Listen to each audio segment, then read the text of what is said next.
اصحاب سے الفت تو ذرا آپ کی دیکھو، اصحاب سے الفت تو ذرا آپ کی دیکھو، ابو بکر و عمر پہلو میں دو یار ملیں گے۔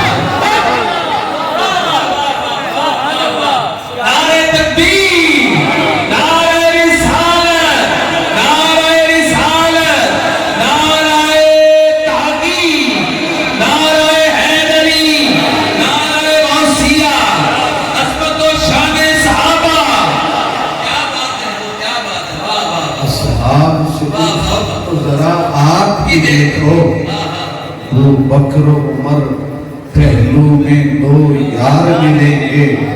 اور حاصل کلام شعر ہے، کچھ ابا میں دیکھ رہا ہوں ابھی بھی سوچ رہے ہیں کہ سبحان اللہ کہنا چاہیے یا نہیں کہنا چاہیے، ان کے لیے کہ یہ سوچ کے سوتا ہوں،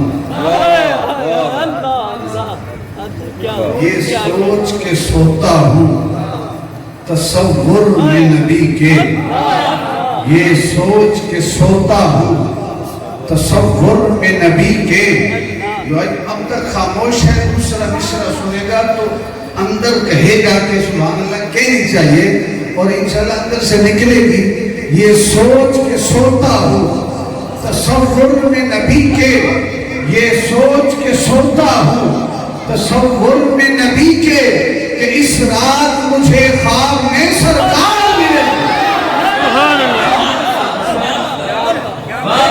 یہ سوچ کے سوتا ہوں تصور میں نبی کے، اس رات مجھے خواب ملے۔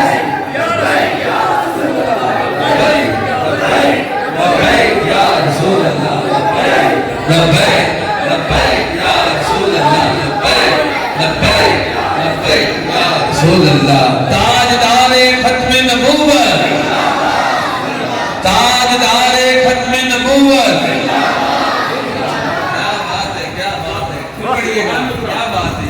یہ سوچ کے سوتا ہوں تصور میں نبی کے، یہ سوچ کے سوتا ہوں تصور میں نبی کے، اس رات مجھے خواب میں سرکار ملیں گے۔ اس وقت جنہیں ابرار ملیں گے، وہ عید کا دن ہوگا جو سرکار ملیں گے۔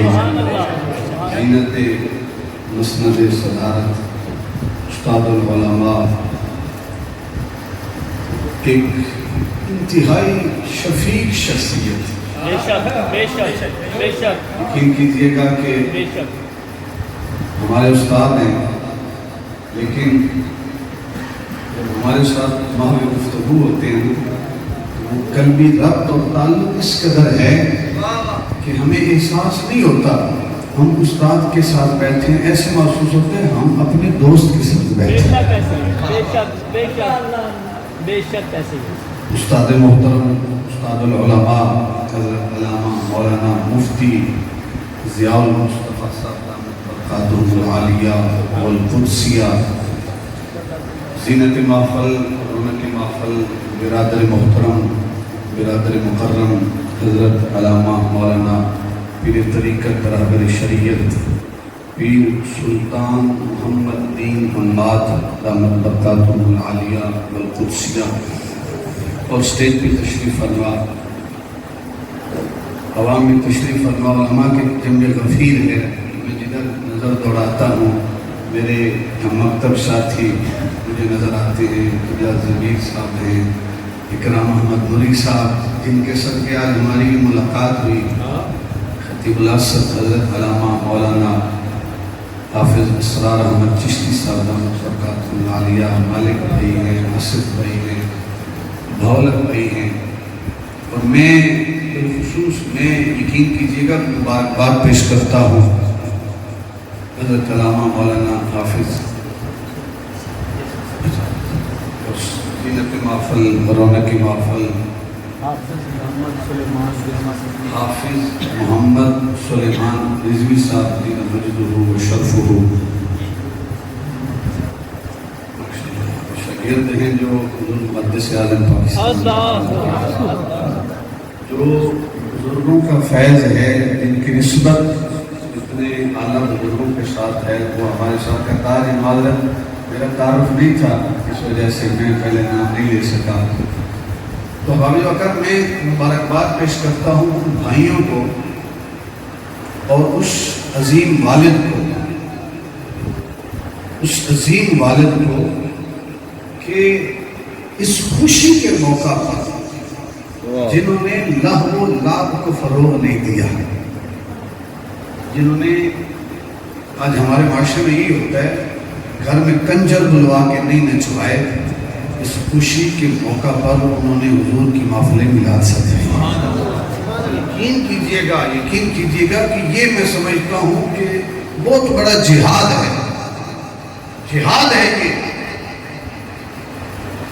اپنے معاشرے کے اپنے خاندان والے لوگ کہتے ہیں بھئی شادی ہے، ختم کل تھوڑی ہے، آپ محفل میلاد کر رہے ہیں، اپنے خاندان والے بائیکاٹ کرتے ہیں. اس دور میں اس چیز کا رد کر کے حضور کی محفل میلاد سجانا میں سمجھتا ہوں وہ ایک بہت بڑا جہاد ہے. خالق کائنات جس رشتے کے اندر ہمارے برادر محترم حضرت علامہ مولانا حافظ محمد اکرام منظوری صاحب، میں نے حافظ بھی کہہ دیا، اللہ تعالیٰ کی بارگاہ میں کوئی کمی نہیں ہے، وہ چاہے تو حافظ بھی بنا سکتا ہے. حافظ ہے ماشاءاللہ، حافظ ہے ماشاءاللہ،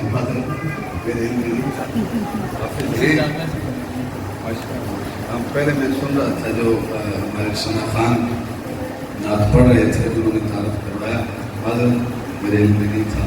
اور آپ کے والد محترم، آپ کے دونوں بھائیوں کو میری ایک مرتبہ پہلے بھی ملاقات ہوئی ہے، بڑے ملنسار ملتے ہیں تو بندے کو احساس نہیں ہوتا کہ میں اتنا سفر کر کے 6-7 گھنٹے سفر کر کے آئے ہوں، ایسا لگتا ہے بندہ اپنے گھر آیا ہے. یہ اپنائیت ان سے ملتی ہے. اللہ تعالیٰ ان کی محبتوں کو اپنی بارگاہ میں سلامت رکھے. ہوتا یوں ہے کہ ہماری جو شادیاں ہوتی ہیں نا، میرا وقت بھی بڑا قلیل ہے، مختصر ہے. اس وقت کے اندر میں نے پیغام بھی دینا ہے اور چند باتیں بھی کرنی ہے کہ شریعت کے اندر شادی کے لیے 6 چیزوں کا ہونا ضروری ہے. کتنی چیزوں کا؟ 6 چیزوں کا. پہلی چیز ہے فرائض کے اندر جس کا شمار ہوتا ہے وہ 2 ہے. ایک چیز ہے جس کا شمار واجب کے اندر ہوتا ہے. 3 چیزیں ہیں جس کا شمار سنتوں میں ہوتا. اب آپ نے غور سے دیکھنا ہے اور اپنا جو ہمارا آج کل شادی کے اندر رسم و رواجات ہیں وہ کہاں تک پہنچ چکے ہیں. پہلی چیز ہے ایجاب اور قبول. ایجاب اور قبول.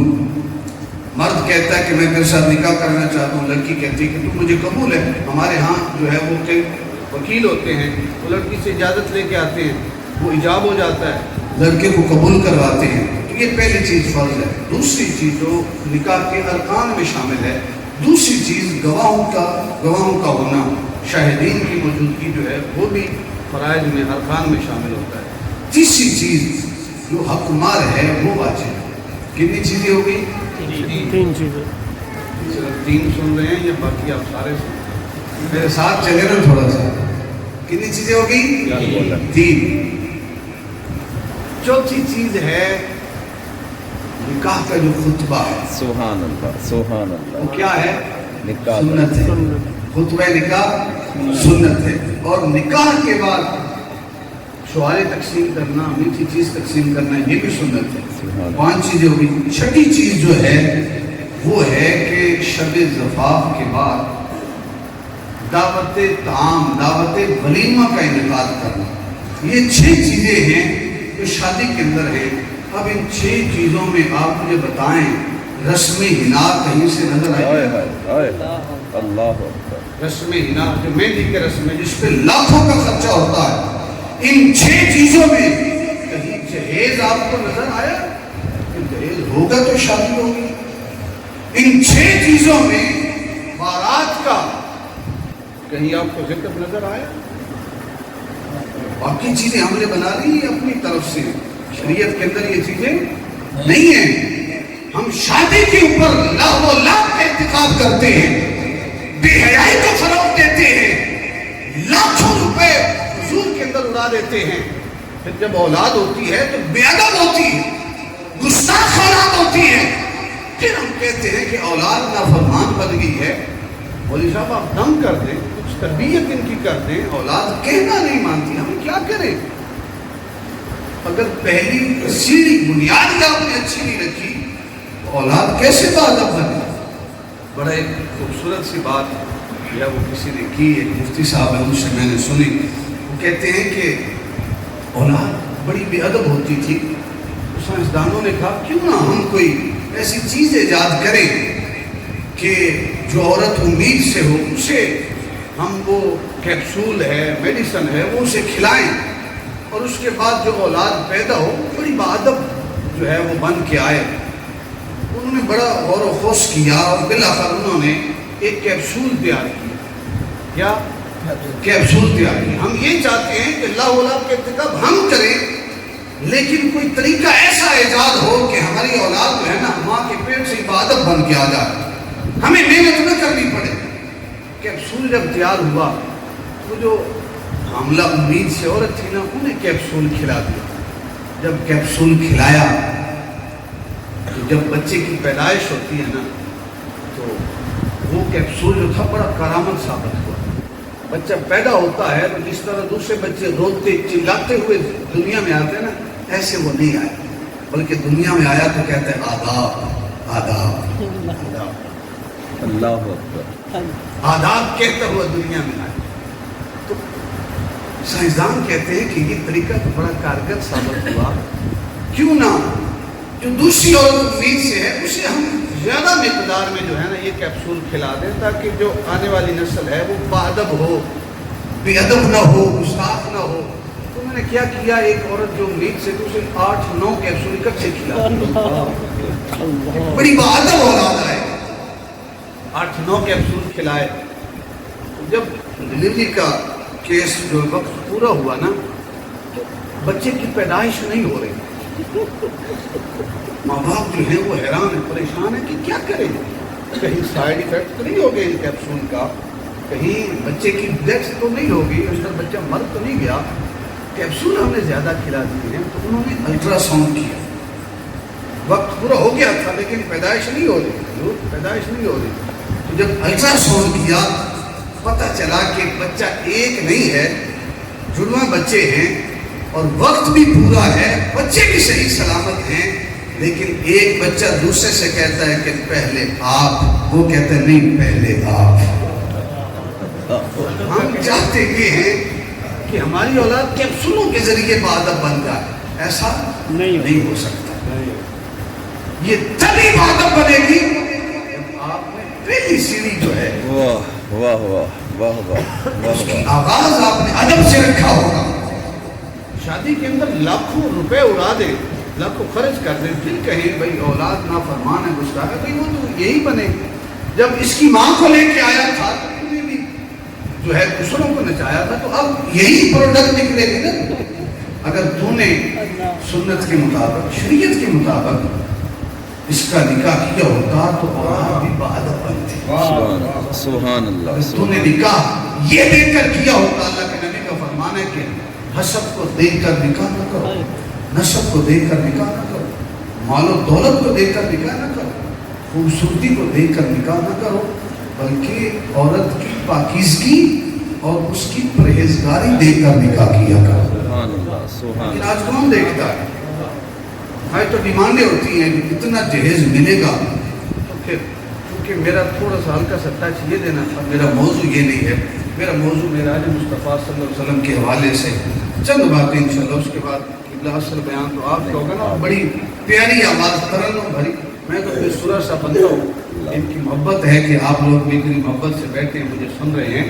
اب آپ وقار معراج کی رات خالق کائنات نے جبریل امین کو بھیجا، حضور کی بارگاہ میں جبریل امین حاضر ہوتے ہیں۔ اب ادھر ادھر دیکھنا، کوئی سچ اٹھ جائے تو کوئی بات نہیں، ادھر نہیں دیکھنا، آپ نے جو ہے ایک ہوتا ہے کہ صرف جسم حاضر ہے، آپ کے ذہن بھی حاضر رہے اور آئی کنٹیکٹ جو ہے آپ کی آنکھیں میری آنکھوں میں دیکھیں، میں آپ کو دیکھوں تاکہ مجھے پتہ چلے کہ میں آپ کو سنا رہا ہوں، آپ مجھے سن رہے ہیں۔ اگر آپ ہر اٹھنے والے کو دیکھیں گے تو پھر گفتگو کا مزہ نہیں آتا۔ جبریل امین آئے، اللہ کے محبوب آرام کر رہے ہیں، ابھی ابھی آنکھ لگی ہے، خالق کائنات کی بارگاہ میں عرض کیا، باری تعالیٰ تیرا محبوب آرام کر رہا ہے، کیسے جگاؤں، دروازے پہ دستک دوں؟ فرمایا نہیں، دروازے پہ دستک نہیں ملی. باری تعالیٰ کیوں؟ فرمایا محبوب ابھی ابھی لیٹا ہے, واہ ابھی واہ ابھی آنکھیں بند ہوئی واہ ہیں. واہ واہ واہ. جس کی نیند کچی ہوتی ہے, اس کچی نیند میں اگر کسی کو جگا دیا جائے تو ہلکا سا سر میں درد شروع ہو جاتا ہے. فرمایا اے جبریل, میں آج نہیں چاہتا کہ میرے محبوب کے سر میں ہلکا سا درد بھی ہو. باری تعالیٰ دستک نہیں دیتا, کیا کروں؟ آواز دے کر جگا لوں, نام لے کر جگا لوں, یا مصطفیٰ کہہ لوں, یا مصطفیٰ کہہ لوں, یا حبیب اللہ کہہ لوں, یا رسول اللہ کہہ لوں, یا احمد یا محمد صلی اللہ علیہ وسلم کہہ کر پکار لوں؟ فرمایا جبریل, قرآن کے 30 پارے اٹھا کر تو دے. میں نے 30 پاروں میں ایک مرتبہ بھی اپنے محبوب کو یا محمد کہہ کر نہیں پکارا. جب میرا محبوب ہے, میں نے یا محمد کہہ کر نہیں پکارا, تجھے یا محمد کہنے کی اجازت کیسے دے سکتا ہوں؟ اللہ اکبر. واہ نہ دستک دینے کی اجازت ہے, نہ نام لینے کی اجازت ہے. حالانکہ جب تو نے مجھے در آدم پہ بھیجا تھا تو میں نے کہا تھا یا آدم اسکن انت و زوجک الجنہ. میں نے نام لے کر خطاب کیا تھا. یہ العالمین, جب تو نے مجھے در نوح پہ بھیجا تھا میں نے کہا تھا یا نوح انہ لیس من اہلک. میں نے نام لے کر پکارا تھا. یہ العالمین, جب تو نے مجھے ابراہیم خلیل اللہ کی بارگاہ میں بھیجا میں نے یا ابراہیم قد صدقت الرؤیا نام لے کر خطاب کیا تھا. یا العالمین, جب تو نے مجھے زکریا کے در پہ بھیجا میں نے یا زکریا کہہ کر خطاب کیا. جب تو نے مجھے داؤد کی بارگاہ میں بھیجا میں نے یا داؤد انا جعلناک خلیفۃ فی الارض صیغہ خطاب سے خطاب کیا تھا. یا العالمین, جب تو نے مجھے موسیٰ کی بارگاہ میں بھیجا میں نے صیغہ خطاب کے ساتھ خطاب کیا تھا. میں نے کہا تھا وما تلک بیمینک یا موسیٰ. تو نے مجھے عیسیٰ کے در پہ بھیجا میں نے یا عیسیٰ کہا. باری تعالیٰ جس نبی کے در پہ تو نے مجھے بھیجا ہے میں نے نام لے کر خطاب کیا ہے. آج تیرا محبوب نبی ہے, نام لینے سے منع کیوں کرتا ہے؟ فرمایا جبریل, باقی سارے عام نبی ہیں, یہ نبیوں کا امام نبی ہے.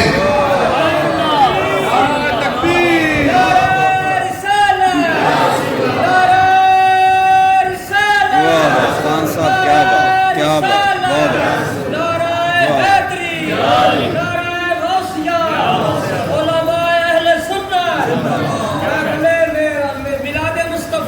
زندہ باد. کیا کہنا, کیا کہنا. اگلے پہ ہو, بے شک بے شک. ہاتھ کھڑے کرو کہ جڑے جڑے سوتے ہوئے ہو. اللہ اکبر. ماشاء اللہ. میں نہیں سمجھ آ رہی. سوتے دے بندے ہو. ماشاء اللہ. اچھا بسم اللہ. جبریل, نام لے کر خطاب نہیں کرنا. حضور پھر کیسے جگاؤں؟ چھت میں چھوٹا سا سوراخ کرو اور حضور کی بارگاہ میں حاضر ہو جاؤ. اور یہ جبریل وہ جبریل ہیں جن کے 600 پر ہیں. کتنے؟ 600 پر. چھت میں سوراخ ہو اور 600 پروں والا جبریل اس چھوٹے سے سوراخ سے آئے. ہے جبریل, تیری تو بڑی شان ہے, تو فرشتوں کا امام ہے, نوریوں کا سردار ہے, بیت المعمور میں تو امام کہلاتا ہے. اے جبریل, آج چھوٹے سے سوراخ سے آ رہا ہے, وجہ کیا ہے؟ فرمایا امت مصطفیٰ کو درس دے رہا ہوں کہ چاہے تمہاری کتنی ہی شان کیوں نہ ہو, میں سدرہ میں فرشتوں کا امام کہلاتا ہوں, بیت المعمور میں فرشتوں کا امام کہلاتا ہوں, نوریوں کا سردار کہلاتا ہوں. لیکن جب نبی کی بارگاہ میں آؤں, اللہ کے محبوب کی بارگاہ میں آؤں تو شان و شوکت کے ساتھ نہیں آتا, عاجزی کے ساتھ آتا ہوں. امت مصطفیٰ کو درس دے رہا ہوں کہ محبوب کی بارگاہ میں آؤ تو شان کے ساتھ نہ آیا کرو, عاجزی کے کساری کے ساتھ آیا کرو, اپنی شانوں کو مٹا کے آیا کرو, پوری عاجزی اور انکساری کے ساتھ آیا کرو. اب آپ اوقات جب آئے تو اب جگانے کا انداز بڑا جدا ہے. یہ نہیں ہے کہ حضور پہ ہاتھ رکھا حضور بیدار ہو جائیں. انداز کیا ہے؟ باری تعالیٰ حاضر ہو گیا ہوں، اب کیسے جگاؤں؟ نام بھی نہیں لینا، دستک بھی نہیں دینی، حضور کے قدموں میں کھڑا ہوں، باری تعالیٰ جگاؤں کیسے؟ فرمایا تیرے ہونٹ کا فوری بنائے ہیں، تیرے ہونٹ کافوری کافوری بنائے ہیں سبحان اللہ سبحان اور ان کے اندر ٹھنڈک رکھی ہے. اللہ. مقصد کیا ہے؟ معراج کی رات کے لیے ہی تو ٹھنڈک رکھی تھی. کیسے جگاؤں؟ کیسے جگاؤں؟ فرمایا اپنے ہونٹ میرے محبوب کی تلیوں پہ رکھے. لوگ کہتے نہیں استاد تھے، استاد تھے. لوگ کہتے نہیں جبریل سے سیکھتے تھے. معراج کی رات جب جہنم کا نظارہ کیا حضور پوچھتے تھے اے جبریل ان کو عذاب کیوں ہو رہا ہے؟ جبریل بتاتے تھے اس لیے عذاب ہو رہا ہے. نادان لوگ یہ سمجھتے کہ حضور کو علم نہ تھا، علم تھا. پوچھا اس لیے ہے تاکہ میری امت کو علم ہو جائے کہ یہ گناہ ہم نے نہیں کرنے. اگر استاد ہوتا تو تلیوں پہ جبریل کے ہونٹ نہ ہوتے. پھر کسی نے پوچھا نہیں اے جبریل میرا بڑا مقام ہے، ہر نبی کی بارگاہ میں تو آیا ہے، سارے صحیح سے لے کے آنے والا تو، تورات زبور انجیل لے کے آنے والا تو، جنت کی سیر تو نے کی، جہنم کی سیر تو نے کی، تحت ثنا سے لے کر سدرۃ المنتہا تک کوئی مقام تجھ سے چھپا نہیں ہے. اے جبریل بتا تو صحیح تجھے مزہ کس مقام پہ آیا ہے؟ تو شاعر نے ترجمانی کی کہ نہ جنت کی کلیوں میں دیکھا مزہ جو محمد کی تلیوں میں دیکھا. کیا کہنے کیا سست پڑ گئے ہیں آپ لوگ. ابھی تو بیان شروع ہوگا، میں تو صرف آپ کو گرم کر رہا ہوں، بیان سننے کے لیے تیار کر رہا ہوں. اللہ ضمیر الحسن صاحب اتنی خوبصورت آواز، ان کی بھی نعت ہوگی. ابھی سے آپ سو رہے ہیں تو پھر کیا لطف آئے گا؟ کیا کہ مزہ تو تب ہے نا کہ جب دونوں طرف سے ہو برابر کی لگی ہوئی. ایک طرف ہو تو مزہ نہیں دیتا، دونوں طرف سے ہو تو پھر بات بنتی ہے. تو ہماری وقت فرمایا آج تک وہ مزہ نہیں دیکھا جو محبوب کی تلیوں کو چوم کے مزہ آیا ہے. اب ہماری وقت حضور کو تیار کیا، میں مختصر کر رہا ہوں، لے کے چلے. رستے میں بڑے مقامات ہیں. حضور نے اللہ کی بے شمار نشانیاں دیکھی. حتیم کعبہ سے سفر کا آغاز ہوتا ہے اور اختتام عرش اولی پہ ہے. یہاں سے چلتے چلتے بیت المقدس پہنچے. جب بیت المقدس میں پہنچے 1,24,000 انبیاء کھڑے ہیں، امام الانبیاء بھی کھڑے ہیں. جبریل امین رب کی بارگاہ میں عرض کرتے ہیں باری تعالیٰ آج مصلی امامت پہ کون کھڑا ہوگا؟ توجہ میری طرف، یہ ساتھی جو کہتے ہیں کائنڈلی محسوس نہیں کیجیے گا، آئی کنٹیکٹ رہنا چاہیے. توجہ میری طرف. باری تعالیٰ آج مصلی امامت پہ کس کو کھڑا کروں؟ اس آدم کو جس کو تو نے پیدا کیا اور مسجود ملائک بنا دیا، جنت میں مسکن بنا دیا. اس آدم کو مصلی امامت پہ کھڑا کروں؟ فرمایا جبریل آج آدم کی مصلی امامت پہ کھڑے ہونے کی باری نہیں ہے. باری تعالیٰ اس روح کو کھڑا کروں جس نے 950 سال اپنے جسم پہ پتھر کھائے اور تیرے نام کی تبلیغ کرتا رہا. فرمایا اے جبریل آج مصلی امامت پہ کھڑے ہونے کی نوح کی باری نہیں ہے.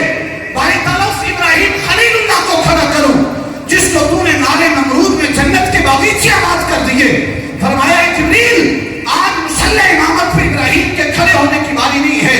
باری تعالیٰ آج اس یوسف کو مصلی امامت پہ کھڑا کروں جس کو تو نے کنویں سے اٹھایا اور مصر کے تاج و تخت کا وارث بنا دیا. فرمایا نہیں آج مصلی امامت پہ یوسف کے کھڑے ہونے کی باری نہیں ہے. باری تعالیٰ اس یونس پیغمبر کو مصلی امامت پہ کھڑا کروں جس کو تو نے مچھلی کے پیٹ میں 40 دنوں تک زندہ رکھا. فرمایا نہیں آج مصلی امامت پہ یونس کے کھڑے ہونے کی باری نہیں ہے. باری تعالیٰ اس داؤد کو کھڑا کروں، سلیمان کو کھڑا کروں جس کو تو نے تخت میں بٹھایا اور ہوا اور فضا کی سیر کروا دی. فرمایا جبریل آج مصلی امامت پہ کھڑے ہونے کی داؤد کی سلیمان کی باری نہیں ہے. باری تعالیٰ آج اس مصلی پہ موسیٰ کلیم اللہ کو کھڑا کروں جس کو تو نے طور پر اپنے جلوے دکھا دیے، جس سے تو نے کلام کیا ہے. فرمایا نہیں، توجہ میری طرف ہے. فرمایا نہیں